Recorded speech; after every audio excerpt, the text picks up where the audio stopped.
Right, welcome to another episode of Powerful Lives Podcast. Today we've got Lew Clark. Wandsworth, Brixton, Belmarsh, Highdown, Coldenley, Onley, High Point, Rochester, Portland, Feltham. They're the ones I can think of off the top of my head. My dad, he's a armed robber himself. We both done a robbery together, me and my dad. What was it? They was filling up cash machines. Got nicked. I ended up getting 17 years. And in the end, I broke a little 2-year-old girl's heart. My daughter.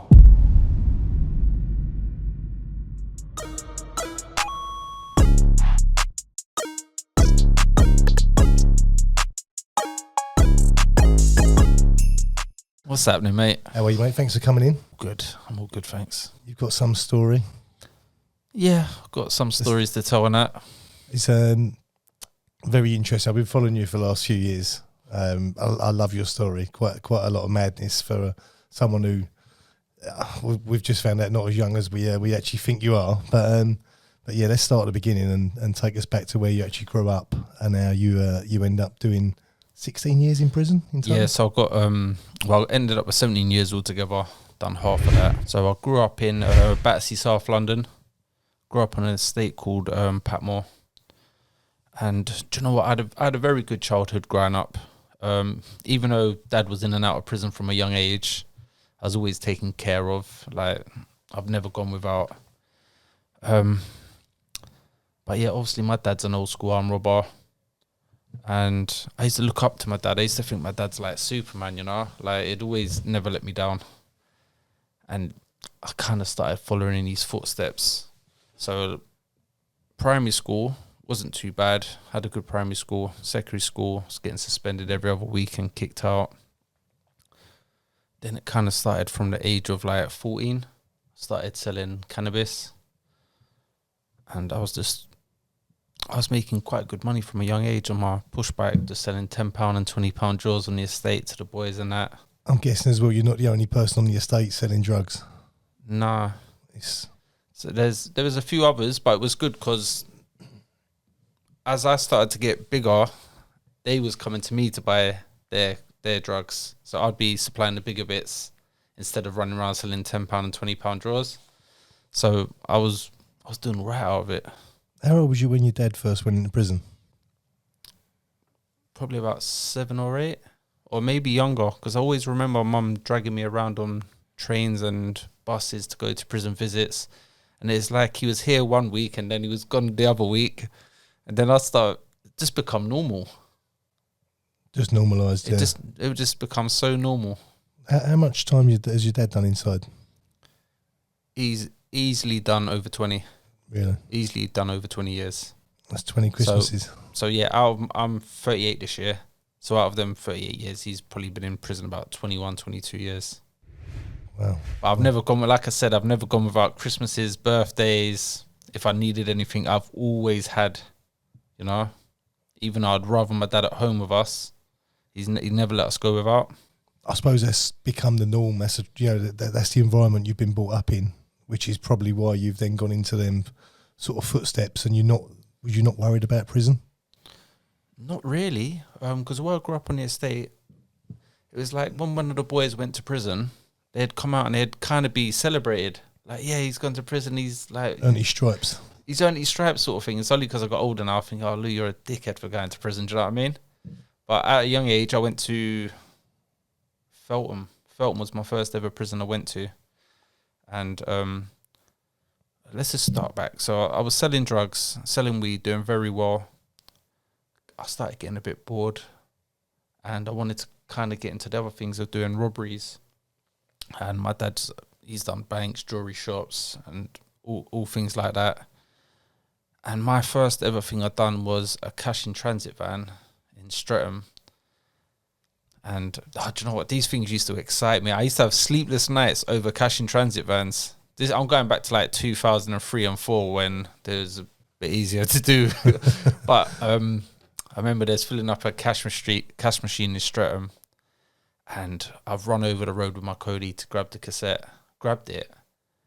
And as I looked up, there's 20-year-old Bill already in the train station on high alert there's armed police, by the way, because this is when London tube and train or bus bombs were going off. I think it's Christ, like yeah.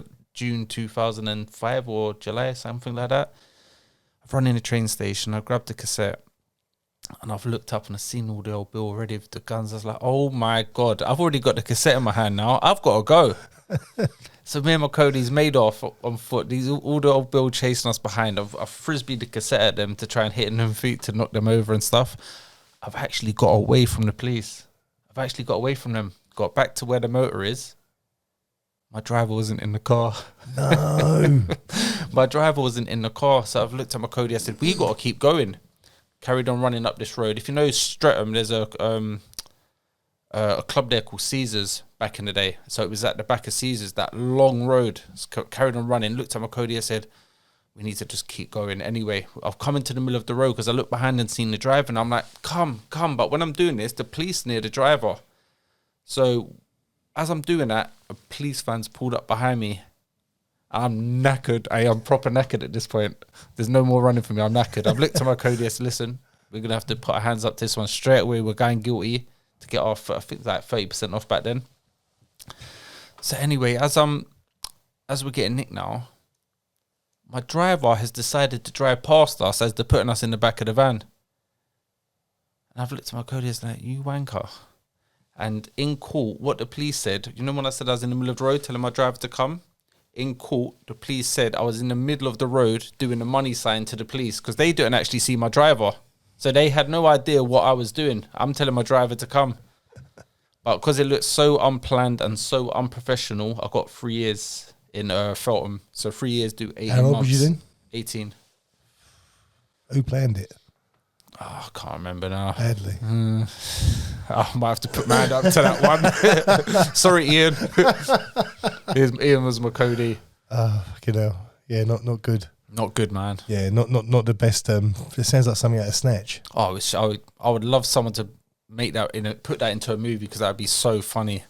But that wasn't my first ever time being arrested. I got arrested also when I was 13 or 14 years old. I got the blame. Someone beat up the football manager. Our football manager. Someone's done him in the back of the head. Yeah, and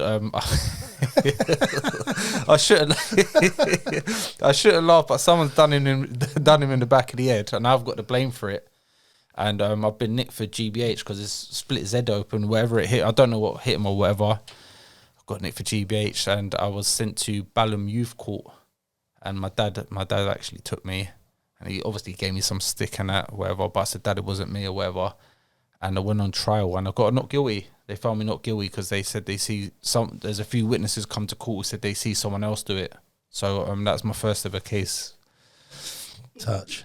I had a right touch. Well, I didn't have a right touch. They come to the right decision, didn't they? I take it so your dad was around at them times. My dad was probably around for about 6 months, and then he went back on holiday again. What about for you first? When you done that cash in transit, was your dad around then? Yeah. Dad was around. So Dad got a 10.5-year sentence back in 2004, I believe, for cash in transits himself, and that's what kind of made me want to do them. Like after you got done for that one, did it not put you off? Not really. 3 years, do 18 months. No, like 18 months in Feltham and all these young offenders. It's like a youth club. And I come from a very busy, active estate in South London. I know a lot of people. So when I've gone to Feltham, I knew everyone on the wing. Yeah. Some people already knew I was coming. I got on the induction wing. They're like, Lew, what's happening? Your banners up and everything. Welcome home. Yeah, welcome back. But yeah, Dad got a 10.5-year sentence back in 2004. And he had to do 3/3 out of that. So he done like 7.5, I think. I think that's right. And he come out 2011. But I could tell when Dad come home, like, he was struggling. He was bored, and he'd leave the house at like 5, 6 in the morning and go for these long walks with the dogs. He was really struggling with that outside, and I can half tell he wanted to go back to prison. That's mad, but yeah. I tried my best to guide him, and it just wasn't working. Why do you think that was? Just that was sort of where he fitted in, or? I think he just loved doing armed robberies. I think that's just him. It's like me. It used to be very exciting, like planning things, getting cars in places or bikes, just doing your own work on the bit of graft you're gonna do. Like checking the if there's going to be 20-old bill in the Oh mate, don't. Mate, pretty embarrassing that one. Well, I suppose you're learning on the job.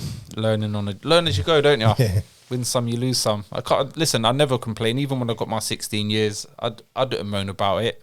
I knew exactly what I was doing. I knew I had a gun in my hand, and even though it did hurt, because I wasn't expecting a 16-year sentence, I was expecting a 10 years being a result and a 12 being a bad one. Worst case, yeah. So when I stood up and they said, Lew Clark, we sentenced you to 16 years. I said, who, me? And I looked behind me like they made a mistake. And they took me back to court a few months later and they gave me an extra year on top of that 16 for the money that was taken from the cash machine, the 45,000. So I ended up getting another year for that. So I ended up 17, so I had to do 8.5 out of it. And I still got to pay back the money. And listen to this, I've paid back 18,000. I had a little bit of money put aside, and I thought, you know what, I need to get this out of the way.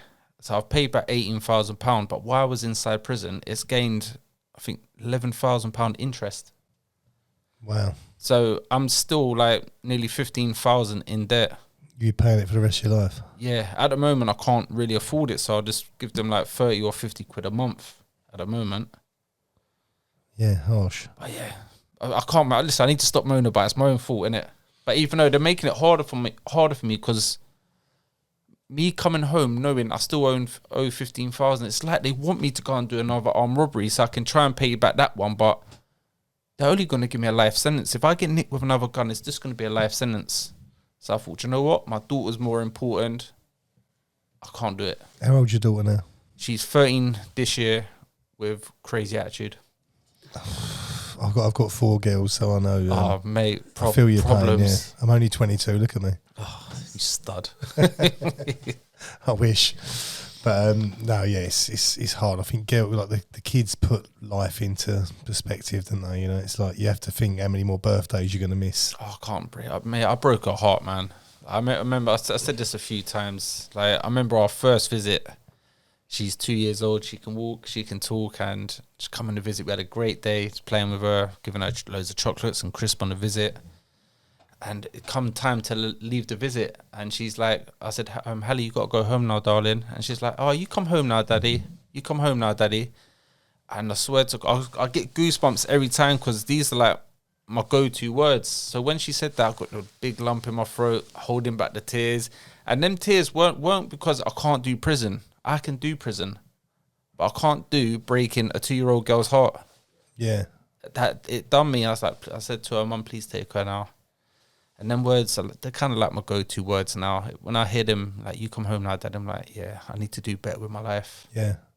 How does it feel like that day, you know, she goes that way, you go that way, you go back to the cell when that door shuts? Oh, mate, it's the worst. It's the worst feeling ever. Like, it's good at first when you go on a visit. It's all nice cuddles and what you've been up to and all of that, squeezing her.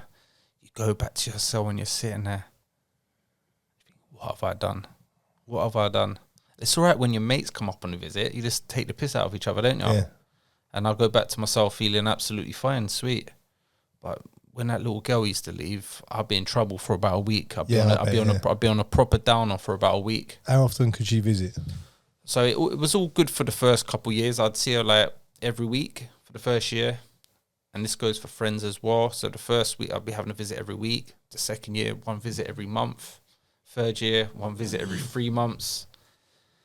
And you soon get forgotten about. And this is what I try and tell people, and like some of my friends and stuff, like you soon get forgotten about in prison. Like you might be that guy on the estate, but you go to prison for a long time, cool. You get a 10-year sentence plus, you will soon get forgotten about. Yeah, by year 4. Mate, you're forgotten about. Like even though like people would still reach out and that every now and again, it's not good enough. If we're meant like, I was heavily involved with gangs. If we're meant to be this big gang and we look after each other, why did no one not want to look after me when I was in prison? Like, go and make sure my daughter's okay. Go and make sure my mum's okay. Because my mum went through a crazy episode. And a lot of that is down to me, my dad, and my older brother. Us getting the house raided every week, every 3 months. The house getting raided either for drugs, for guns. That took a toll on my mum. And we didn't realise that at the time, because every time we went to prison, my mum would be stuck with all the dogs, because I love dogs, my dad loves dogs, but it would all be down to my mum to look after the dogs. And my mum she had an episode and she ended up in a mental hospital, and I hold my hands up and I'm partly to blame for that, you know? Yeah. And me visiting her in, I think it's called Springfield Hospital, I used to go and visit my mum every single day, and I look at my mum, she's just like rocking backwards and forwards, like she can understand me, but you know, they inject you, they give you medication, it bloats you. I'm like, this ain't my mum. And that's really pains me. And when I first come out of prison, that's one of the things I pulled my mum aside. I said, Mum, I'm sorry, man. I'll put you through that. I'm pretty sure Dad's probably gave her a cuddle and that and done the same. Yeah, it's I think it's a lot for any partner to have to deal with, especially if it's the whole family. Mate, I got a story, so like I shouldn't laugh. Me and my mum laugh about it now because my she's good now. She's like kind of back to her old self. I come home one night. It's about 3 or 4 in the morning. My mum was having one of her episodes. She was sat in the passage with a can of spray paint and a big kitchen knife. I was like, Mum, what are you doing? She's like, they're out there, Lou. I was scared she was going to do me. But yeah, when you're just going through things, you do the weirdest things and people just judge you, and people don't realize what you're going through mentally sometimes, and they just laugh at you. And this is what a lot of people need to stop doing, is laughing at people when you see them doing weird things. Go and make sure they're all right first. Go and say, are you okay? How are you doing today? Yeah. I mean, we talk about mental health a lot on here. And I think the last sort of 5-10 years, it has become a lot more acceptable and a lot more acknowledged, which is obviously a plus. Yeah, I try and be as open as I can with mental health, because I used to go through it quite a lot, and there will be nights where I think I'd go to sleep thinking I don't even care if I wake up in the morning or not. Yeah, it's only because I got a daughter. It's only because I got a daughter. I've got responsibilities. I thought I can't let her down. I'm just not gonna just disappear like that. Yeah. A lot of people just keep it locked up and keep it to them, but people are starting to open up more. Yeah. I mean, how many people have them thoughts? I've had them thoughts. I've had them thoughts, too many times. But I still get them. Yeah, I still get them. I think I just can't be bothered. Especially when Chelsea loses, doing my nutting. Boys, sort it out. Listen, as a Spurs fan, you'll understand why I struggle with my mental health as well. Take us back to the you being 14 and you've done your Feltham. Are you there? Being 14, have you been in a gang already? Like, when did you first start getting into this? Probably around 14 or 15. We got my estate, which is called Patmore, and then we got a road called Wandsworth Road, which separates us with another estate called Gaskell. We call them G Street, and between us, it's called Old Tray 1, and there was probably about 100 members, and it started stretching further and further out, all the way to Fulton Heath, all the way to Croydon, Brixton. There was a lot of us, and there was a lot of shootings going on, stabbings, and... Was that when you say a lot of us, was that as one gang, or was that... That's one gang. That's probably one gang. We was probably one of the biggest gangs in South London back in 2004 to like 2010. And we used to have like shootouts with another estate in Stockwell near Brixton. And some of them lost their lives. Some of our ones have lost their lives. Some of my friends are doing 30-year sentences. Some of their friends are. And I look at some of my friends who are doing, one of them in particular, he's doing 34 years. I went to see him probably last year. And he regrets everything he done. And this is what I try and break down to people. He wishes he wasn't on that bike. He wishes he wasn't there. Yeah. And he's forgotten about it. There's not many people that go and check for him anymore. He's 14 years into his 34-year sentence. So he's got to do 34 years, the whole 34. Wow. Before parole. How old is he now? He's my age. He's 37 or 38. So wow. This is his life. He missed his whole life. That's his life, man. And what was that for shooting? Yes, that's a drive-by shooting in Stockwell. I think some random person got hit as well. This is what happens as well. We have shootouts, and there'd be someone who's not even involved in gang stuff who's hit. Like, my dad's always said, if you're going to do something, you do something properly, innit? But I'm not saying I've done anything like that, by the way, but I've been there when I've nearly been shot myself. My brother got shot 5 times in front of me. Do you know what I mean? So I've been there. The bouncer got shot in his head in front of me. And these things are just because I've got PTSD from it. Don't get me wrong. If I see a motorbike, I'm in your car, I am going to grab your wheel and we're going to knock that bike off before he gets us. I'm getting a lot better with it now. I was getting help for a little while. We'll take the back roads on. Take the back roads. So he does, yeah, but that's become normalised. I think that, you know, you desensitise to if you're around something for that, It's that sad. often. I lost a friend probably 4 months ago now. He got stabbed to death on my estate. Yeah, it was very sad. I'm upset he's gone. But life goes on. Do you get back to your estate much? Yeah, my daughter lives around there, so Yeah. I'm still in Battersea a couple times a week. Go and see the family. Proper horrible place. It's all grey and dark and horrible because you've got Battersea with all the grey and brown looking blocks, and then you've got Battersea Power Station now. Well, it's really nice and done up. Yeah. Yeah, it's powerful what they've done to the power station there. Yeah, so I live in the little estate kind of opposite. Okay. Shithole. Does it bring back memories? It does. Like, I'll go around there and then they're not great memories. They're not. I've lost so many friends and I was away from there from such a long time. I have some friends who actually really let me down bad, and it just gives me some crazy PTSD and anger every time I go around there. It's like there's just a black cloud that's hanging over the estate. I'll just go in and out, grab my daughter, and I'll go. Was your mum and dad both from that way? Yeah, originally? Mum and dad's from down there. Mum still lives down there. Dad's out and about now. He got his pro. He's out and about doing his thing. Nice. Hopefully out for indefinitely. Hoping so. I'm Yeah. hoping so. Does he seem like he's changed, or does he seem like his sort of attitude's changed to going back in? Or? See that guy? I don't hear him moan whatsoever about prison. Like he was my cellmate for a little while. He was my cellmate. He doesn't moan about prison. He just does his bit of bird. Like you'd see him happily walking down on free flow, big smile on his face, and he knows what he's doing day to day. And this is one thing I like about prison, because sometimes I feel like I need a break and I need to go back for like 3 months or 6 months just to get my mental health back in check. And then thinking about that is mad within itself, even thinking like that. You should be able to do that, yeah. Do you know what I mean? Yeah. Whereas I feel I need prison for that. You need someone to feed you, to just like so you haven't got to think about anything. Yeah, because you know what you're doing day to day. Morning, you got free flow, you're going to the workshops, or you might have a visit, or you might have gym. You know what you're doing every day. Out here, I'm still struggling to get into a routine. I still need a bit of help. I'd love someone to come and just chat with me and see if they can just point me in the right direction.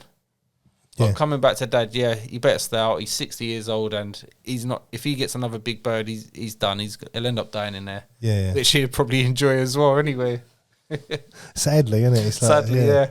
Because the thing is, like, if your dad's inside, obviously you can't see you can't see your daughter. And Yeah. I don't know if he's got any other grandkids. He's got loads. He's got loads. I've got another one on the way as well. Got another. Congratulations. Cheers. Got another girl on the way. So she'll be here in the next 9 weeks, I think. Oh, nice. Yeah. Life changing. But yeah, no, Dad, he seems like he's on the right track. And do you know what's nice now? My dad never used to say, like, I love you. So now, like, when we finish our phone calls, he'd be like, all right, love you, Lou. And he'd quickly put the phone down before I get a chance to say, I love you too, Dad. So it's just nice because I know that's hard for him to say. Even though I know he loves me, I know that's hard for him to say. And he gets it out. Love you, Lou. And he boop. Yeah, I get that. I got it with my eldest daughter. I was just saying, we went to Snowdon, and the last few years as she's got older, we've got that almost like she never hugged me. Oh, you know, I like crave that. Like that. Yeah, and it's like she never would. But where we were up on the mountain, I'm holding my hand out, and she's got to grab my hand. Yeah, and it was like, and at first it was a little bit. You know, like, what are you doing? Like, you know, we're not allowed to, you know, like sort of be in contact. Whereas, sort of by the end of it was quite nice. You know, she's just grabbing my hand, and whereas my other daughters all just. Yeah, I'm craving that from my daughter, man. Hallie, you better start giving Daddy hugs, man. Like, just give me a hug. Take her up the mountain. You know what I mean? Even when I WhatsApp her, I'm not sure if you get this. I get one-word answers back. Hallie, what you been up to today? Nothing. What you doing now? Nothing. 13 years old. Yeah. To be fair, I've got a 9, 12, 15 and 19. And they're all so different. But the 15-year-old, it's a tricky age, you know? Yeah. Like, she's very strong-willed. School's not necessarily for her, but I think she'll do well in life. But yeah, it's a tricky age because you know best. We all knew best at 15, didn't we? Yeah, you know? I thought I did. I did. Same, yeah. And you know, you sort of 13, 14, 15. I think it's that age where hormones are kicking in on girls, and you know, it don't matter what you say or do. I'm doing my best, and do you know what I get with her at the minute? Like, I want to see her every single day. I want to see her as much as I can. So like, I try and see her twice a week, but I'm not sure if you guys agree, but sometimes she don't want to see me. She wants to hang around with her mates. Is that all right? Yeah, massive. I get it now. Yeah, I get it. I'll be like, Helen, coming down to. She's like, no, Dad, I'm going out with my mates. Yeah. And then I feel bad because I've not seen her for a week. One of my 15-year-old's friends lives around the corner from me. So sometimes she'll say she wants to come to me. I'll pick her up and bring her back, and then she'll fuck off to her friend's house. Sounds about right. I know I've just been used as a lift, but I don't mind it because I got to see her for 20 minutes. This is what's going on right now. She's smart. You know, like yeah, she knows how to use me. But won't be not the first woman. I'm sure. But, all good. But yeah, so look, you've basically got into the gangs like young, like. That's a lifestyle that you've just.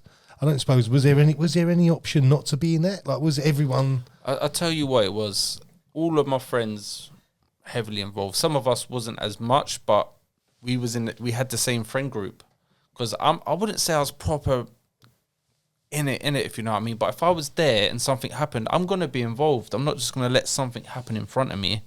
But I wouldn't necessarily proper go out my way to go and get one of them. Because there's no reason. I don't even know why we're having shootouts. I have no idea. All to this day, I have no idea why we don't get on with that lot.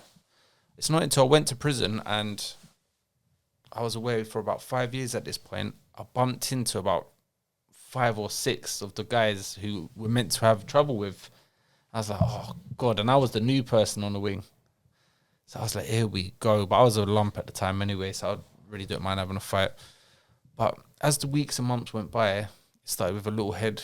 And then I used to do the gym list. They'd be like, oh, can you put my name on the gym, please, bro? I'd be like, yeah, cool. Then after that, I'd be like, yo, fist pump. Then I started talking and engaging with these other, they're a bit younger than me. I started engaging with them, and I was thinking, you was just like me when I was that age, man. I'm just trying to talk to them. It's like, why are we doing this? Why are you lot doing this? And they're like, I don't know. Or is it just pure postcode? It's not even like postcode really, because someone might get robbed for like their drugs. Then we might go and beef someone over you just robbed him, or over money. Not necessarily postcode, because that postcode thing gets thrown around a lot. And I'm not being funny. Like, I've lost that on some bits and pieces, and that's why I've had trouble with people, not over postcodes. Yeah, again, I think that's the industry you're dealing with. When you obviously you sort of mentioned that you're sort of selling drugs, and you're dealing with people who will rob and steal. And the thing is, being the only, like me and my brother, being like really the only white guys on the estate, doing very well for ourselves, chains, motorbikes, cars. We was targets. A lot of people thought they could come and do whatever, and it never went great for them, to be honest, because I was always had my dog on me or something, and that's why we kind of got names for ourselves through dogs. Well, okay. Like, we was probably the first people to like bring like pit bulls and bull mastiffs to the estate and started breeding dogs and selling them. But a lot of people don't know how to look after dogs, and it really pisses me off when I see them in cages and stuff, and just doing nonsense with them, you know. I used to hate that. You still got dogs now, though? No, I've not got time for a dog. I'd love to, because I'm in temporary accommodation. I've not got time for a dog. Once I'm settled, I would love to have a dog. They're the best company to have. They're always happy to see you. So yeah, as soon as I'm settled, I'm gonna get another dog. Changed my life, a dog. I was really, I was brought up with an Alsatian. And yeah, it's my first dog. But I didn't, it sort of, not ruin my life, it's a bit extreme, but it was like, you know, I'd say like, oh, Mum, can I have like my friends around? and the dog was a bit nippy, you know, like he was one of them ones. So it was like living in a submarine. You had to shut one door before you open another door, and it was so I think it became grief. So I started resenting the dog. So for 42 years of my life, I've always been like anti-dog, and then lockdown come.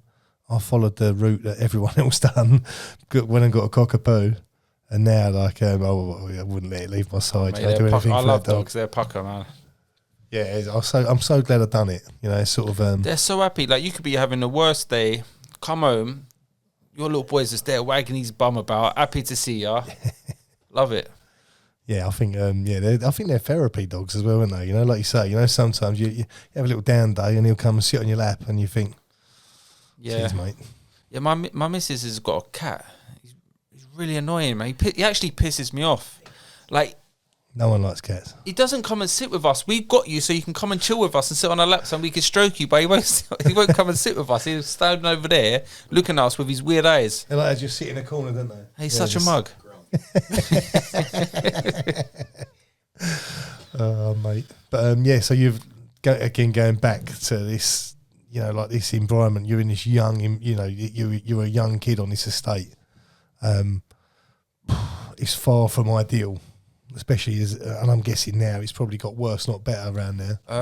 It's actually got a little bit better. Really? Yeah, because I think my age group have all kind of moved out now. There's a new age group, but they're hanging around on another estate over that side of the road. So it's not as bad now. But what they've done, they've knocked the football pen down on the estate. That's where all the kids, they go and mess around. That's where they, you know, burn their energy out. Do you know what they've done? They've knocked it down and put another block of flats there. Money trail. They're just putting people on top of each other. Yeah. Causing problems for themselves. Liberty, man. But yeah, no, it's got, well, I say it's got better. I lost a friend a few months ago. He got stabbed to death around there. It's probably more just been pushed somewhere else. I mean, the statistics in London are not getting better. No. You know, it's horrendous out there. There's some senseless ones as well. They just see them running around. They call them zombie knives. Yeah. Zombie knives. Have you seen what they look like? They've got little rigged edges and everything on them. Unbelievable things, yeah. Yeah. Like something like He-Man. Oh, it's really sad to see as well. And what I mean, there's kids out there. I mean, I don't know whether they're just out there trying to prove themselves, trying to get a reputation. And what they do, they grass on themselves because they start recording themselves doing these things, or they get their mate to record while he punches him in the face and stuff. Who was that girl? Did you see that girl on social media like last week? Did she call herself Miss Mizzy or something? Something like that. Yeah, going around punching people in the head. Horrible little girl. Yeah, like what's That's all horrible, that about? Man. I can't. I've never been a bully, you know. I can't stand bullies, especially in prison. I'd never let anything like that happen in front of me. I don't like all that. Yeah, and filming it for clout. Like, filming it for clout, it's embarrassing, man. Yeah, it makes no sense. No, it don't. But I'm sure, again, it will come back and bite her on the arse. It will do. It will do. Yeah. Social media is actually powerful. I think she got nicked. She did get arrested, didn't she? I'm not too sure. Like, I've been stabbed myself. I'd punch. Listen, I'm not being funny. If a woman punches someone, then expect to be punched back. I've always said the same thing. Expect to be punched back. I'd never promote violence on women. But yeah, as soon as a woman lands a punch on a man, she can't then complain if she took one to the jaw. Yeah. Yeah, that was total random, wasn't it? Yeah. Yeah, madness, yeah. Yeah. Yeah. Sainsbury's. Yeah.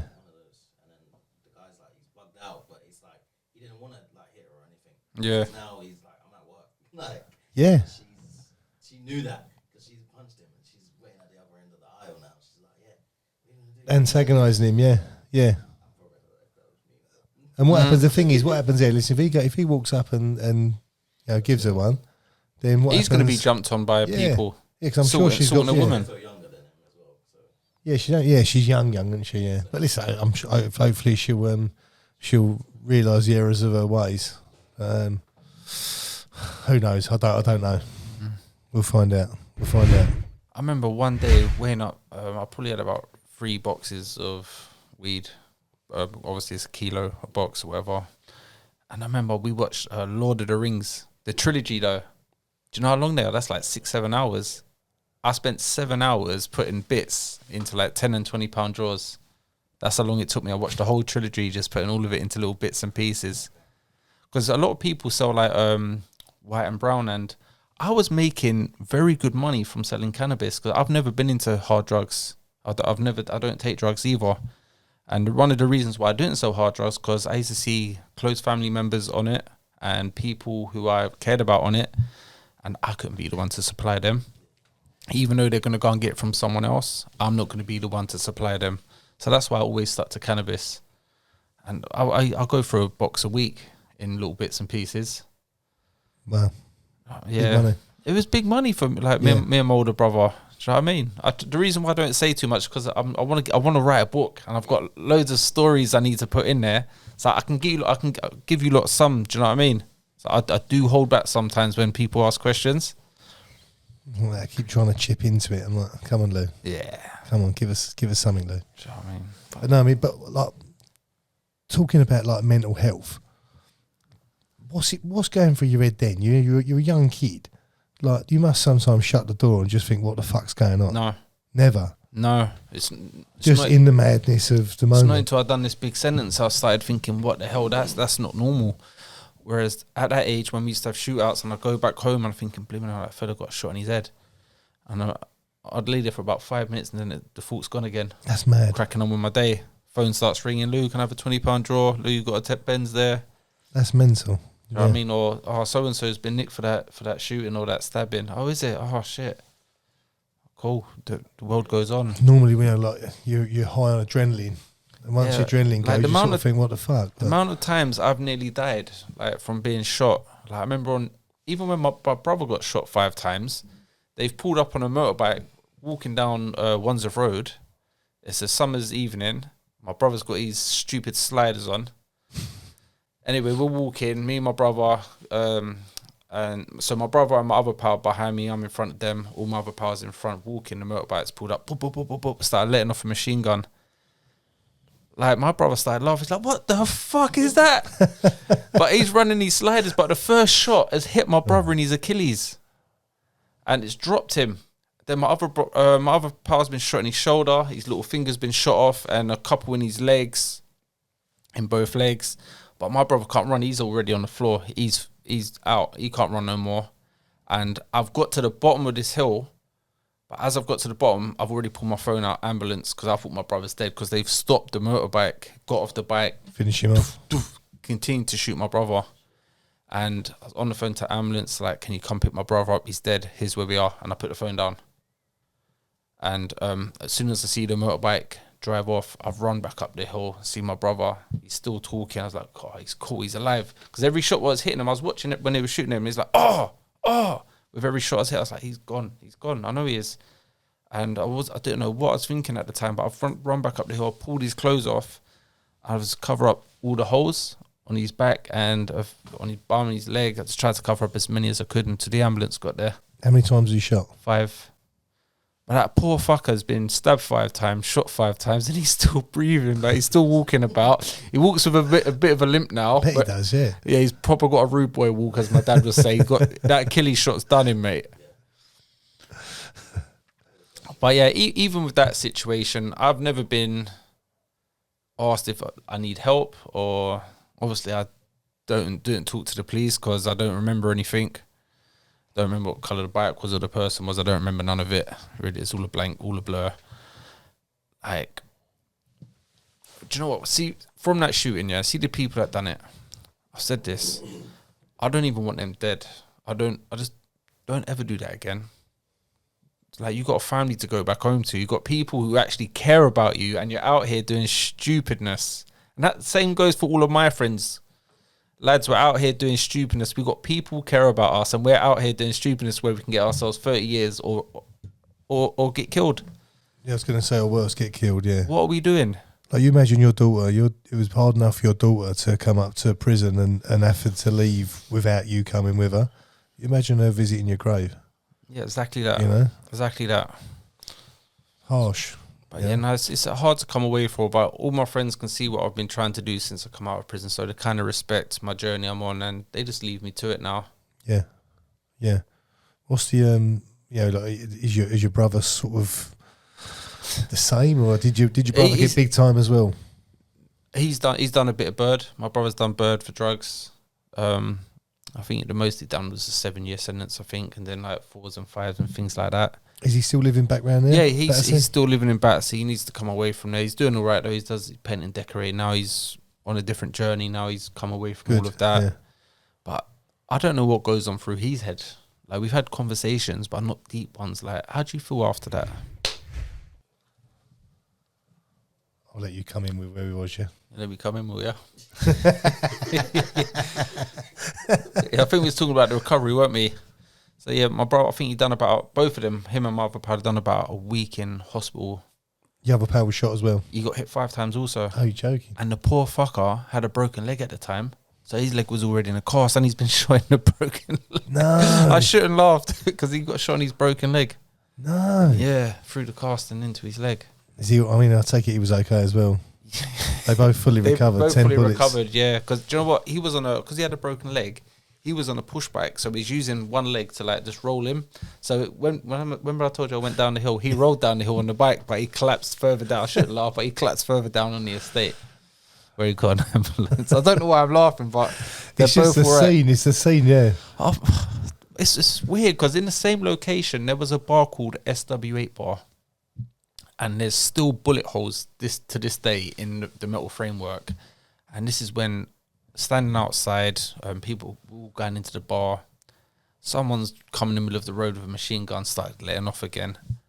The bouncer, the poor sod. This is what I'm saying. It's always the innocent who get hit. The bouncer's been shot straight in his head, cabbaged. And I've walked over his body. I think one of the youngsters was actually going through his pockets because he was taking money on the door. It's so bad. Oh, ruthless. It's ruthless around there. So they're shooting. I've gone over his body, jumped straight over the bar and just waited for it all to stop.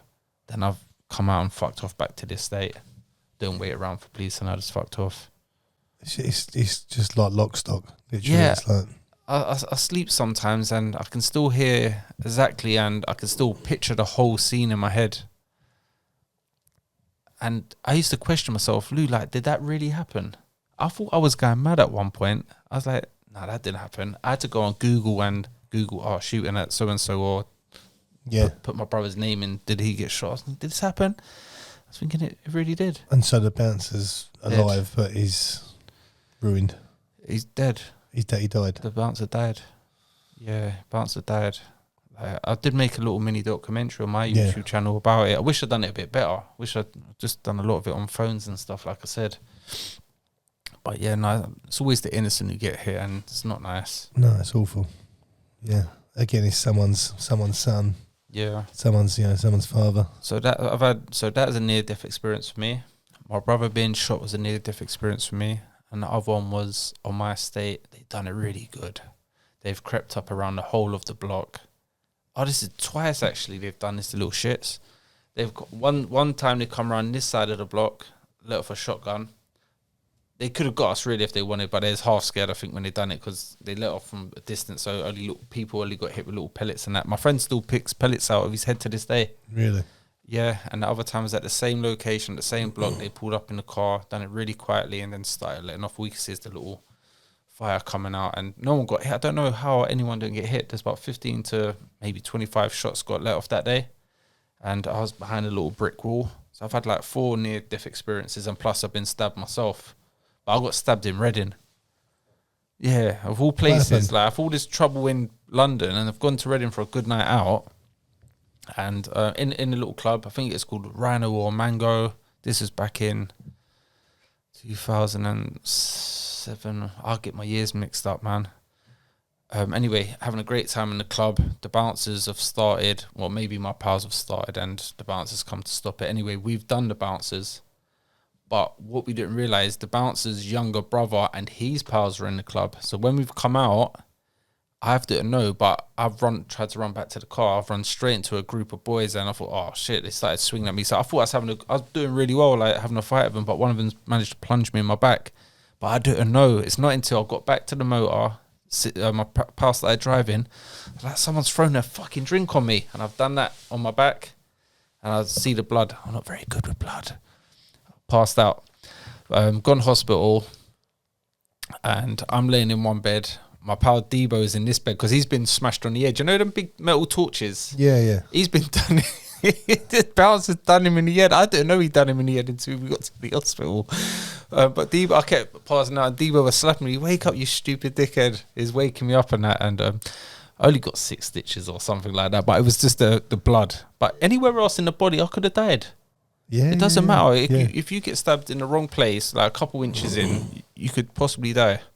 I remember many years ago, a friend of mine got stabbed 7 times, and again they somehow missed everything that was All vital. the major organs, yeah. But he said he was fighting this guy, and again the guy had knocked on his door to tell him to shut up, and it turned into a fight. And he said, I was throwing punches, and he said he could feel there was no power, like he was running out of power. Yeah. And then he collapsed, and he realised again he didn't realise he'd actually been stabbed. It's the adrenaline going through you because they do feel like little soft punches. Yeah. And I've lost a bit of the ear. I don't know if you look at see, but I lost a bit of the ear. I was in a club in Vauxhall called Coliseum. Yeah, I remember the Coliseum, yeah. I think the night was called Exposure. It was a garage night. I love garage. And everyone's doing that pushing thing. I don't like all of that. So someone's trod on my trainers. You know how it goes. What are you doing? I don't do the arguing thing. I've punched him straight in the face. But the bouncers, I've known the bouncers. They're sweet. Anyway, the bouncers have thrown them out. They've come back about an hour later. They've somehow managed to get back in the club. So for them to come back, they must have something on them. All day long.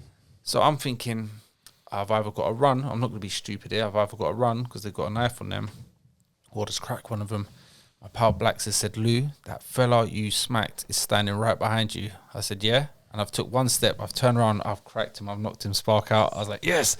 Anyways, 2 pals they didn't have no knives on them, by the way. 2 pals have jumped in. I've done all 3 of them, but I've fallen over and I've landed on the shortest one out of all of them. And he's managed to pull my head down and bite my ear. And he got a bit of my finger as well.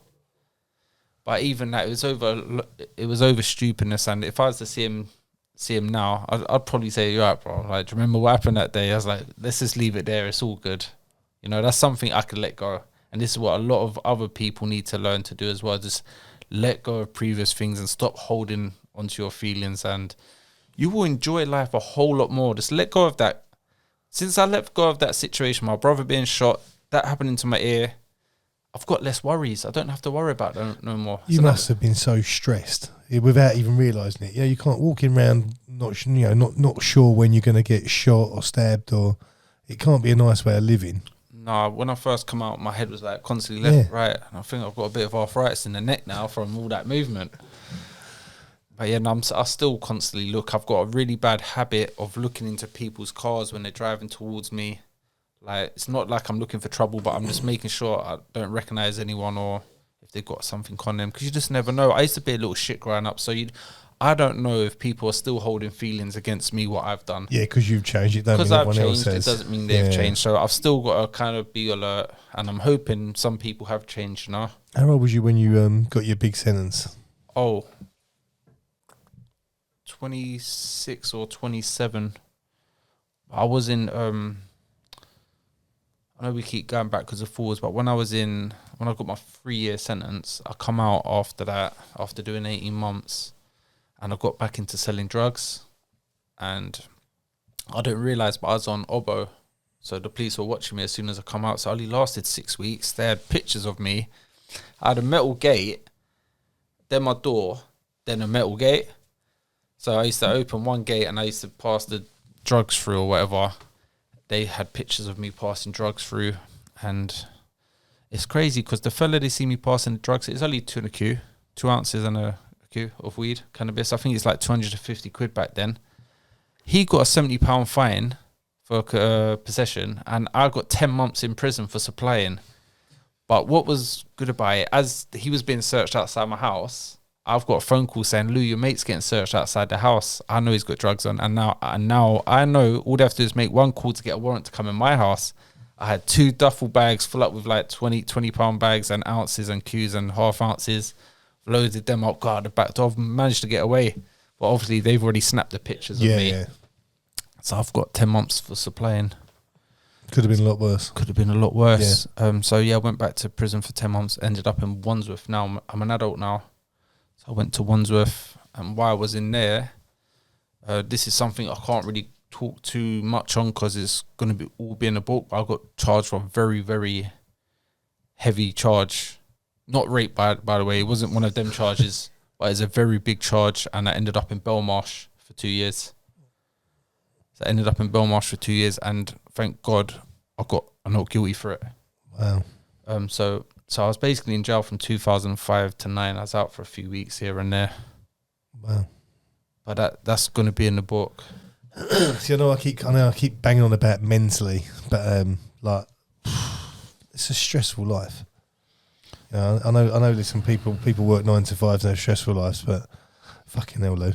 I'm struggling. Like I really am struggling. I might look like I'm happy and I've got a smile on my face today, but I'm still struggling mentally inside. And do you know what does help me? Coming, doing podcasts and talking to you guys. I feel like I'm getting something out. We always say it's like a little therapy session. It's like a little therapy session, and I just don't know how to pull myself out some days. I've got zero motivation at the moment. There's so much I want to do. I feel like I've got so much potential. I need a bit of help. I need someone to come and say, like, Lew, this is what we're going to do. But I know everything in my head. I need to put it onto paper, and I need someone to make it happen because I'm not very good with laptops and doing emails and if that. I've got everything there, what I want to do, and I know it's going to work. I just need a little help. So if anyone fancies coming on board with me, give me a bit of guidance. 100%. Yeah, 100%. Are you working now? You? No, I'm not. I'm not working at the moment. When I first come home, I took a break, and then I got into personal training. I was doing quite well off of that, and then I had a friend called Silky come and give me a shout, and he took me on board, and we was going on tour, going around the whole of the UK. He was performing, and it's given me a little, putting money in my pocket, which I'm very grateful for. But it wasn't work every week. Yeah. So I was doing PT in between, and then I started kind of falling off and losing motivation in absolutely everything because it's boring out here.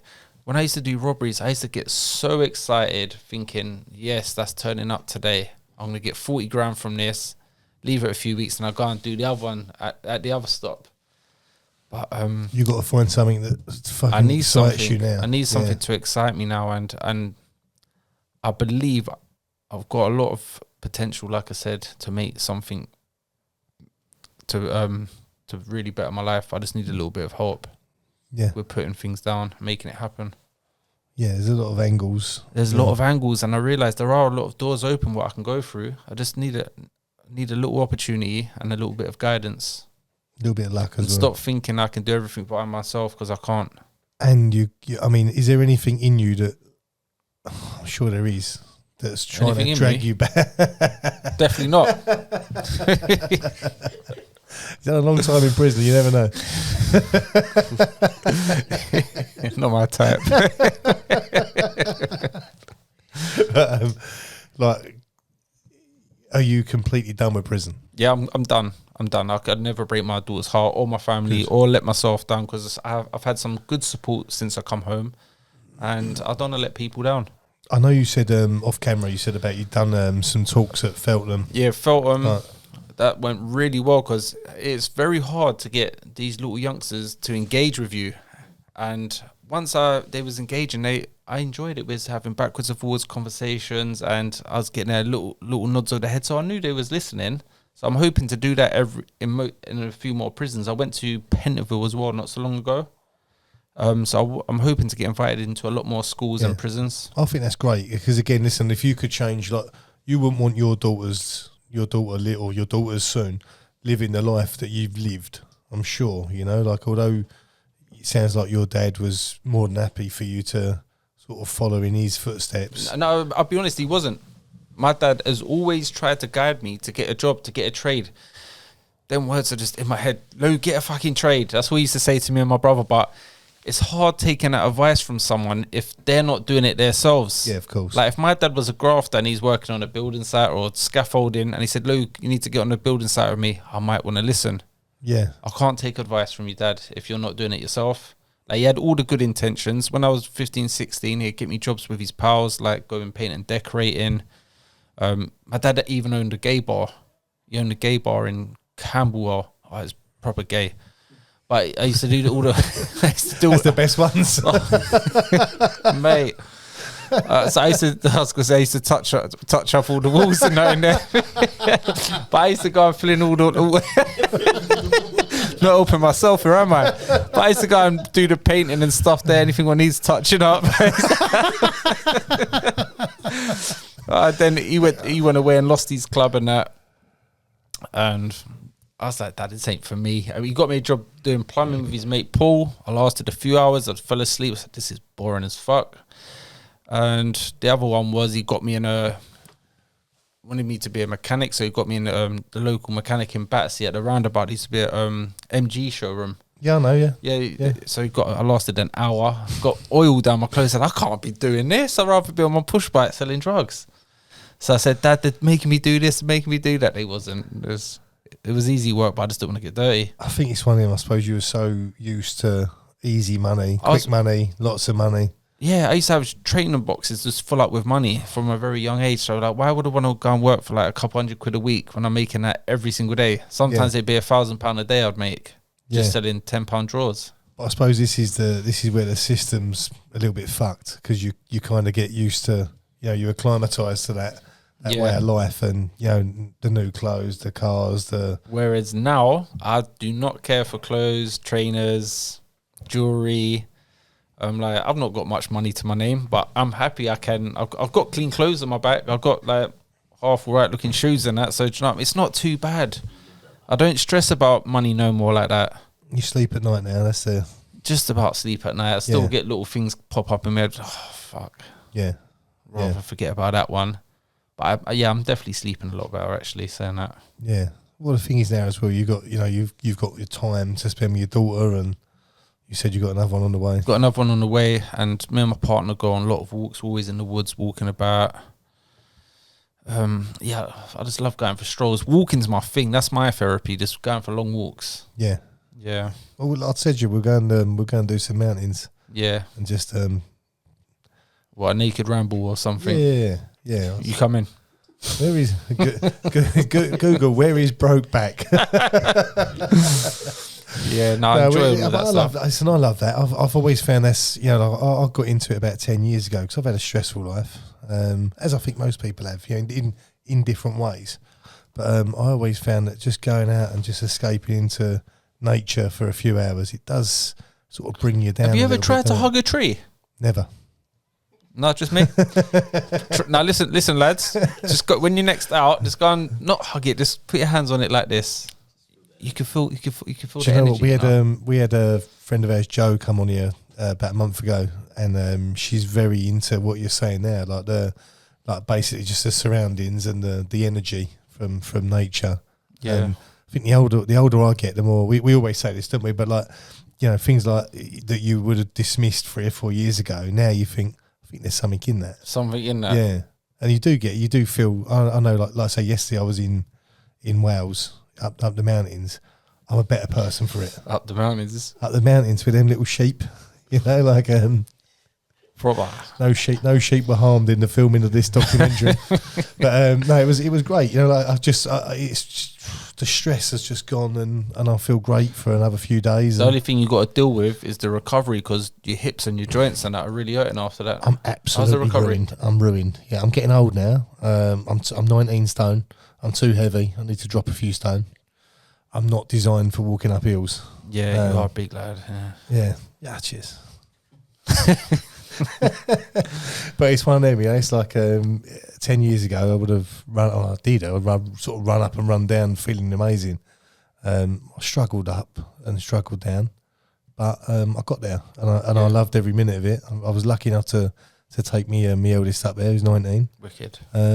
So we sort of shared that little experience, little bonding session. She's off at uni now, so I don't get to see her that often. I actually see more of her now. Funny enough, now she's in Warwick than I do when she was 4 miles away. Yeah. From living down here. But I found where, again, what you said about your daughter, there's always, they want to go and see their friends. That's it.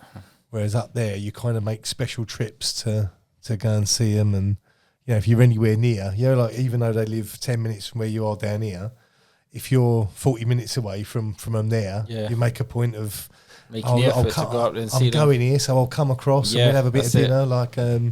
So it's nice, yeah. But listen, we'll get some walking in, I'm sure. And Yeah, we'll see if we can help you with the other stuff that you're talking about. Yeah, I'll be up for that. So, Yeah. all right, well look, we'll wrap this one up. Been a very powerful life. Sort of, I'm still here, so I've. It's not like I don't know your story, because I've followed it on numerous occasions. But it's been good to meet you, and it's just good to get in that inside your head really and see how much stress and sort of shit you've been through. You know. Yeah, do you know, there is still a lot more to come. Like I said, I'm saving a lot for my book. I still find it hard to get things out. There's loads of things we probably missed today, what I wanted to cover, but my mind's a bit blank, you know. Yeah, but I've enjoyed today. No, it's been good. Yeah, it's been a good laugh. So, good insight on your life as well. You know, which is honestly it blows my mind that I think so many people live a life away from the life you've had, and they don't think it even exists. You know, if you said about a shootout, it don't exist. No, it does exist. We used to have to duck behind cars and like. Yeah. It's real life, but it's real. It's real life there. It's not real life there in the Surrey suburbs, but it's real life there in the middle of London, and hopefully at some point the problem does go away, and it will never go away. But hopefully it'll get better around there. Do you know what? I lived in Surrey for a little while. We had to move back to London because we was having trouble. Really? Yeah, we used to have people like spying on our house in the middle of the night wearing balaclavas and stuff. Really? And because it is all surrounded by trees, it is very dangerous. So if I was a kid, we could have been kidnapped. I don't know if it's police or someone in trouble with my dad, but we had to go back to London because we had trouble in Surrey as well. Really? Yeah, so it's like it's following us around. I suppose it happens everywhere, but it's like a friend of mine's got a security company, and I'm blown away by the amount of attempted robberies. Like you're talking about, like, you know, in certain areas that you would love to live in, you wouldn't if you knew what went on there. Yeah.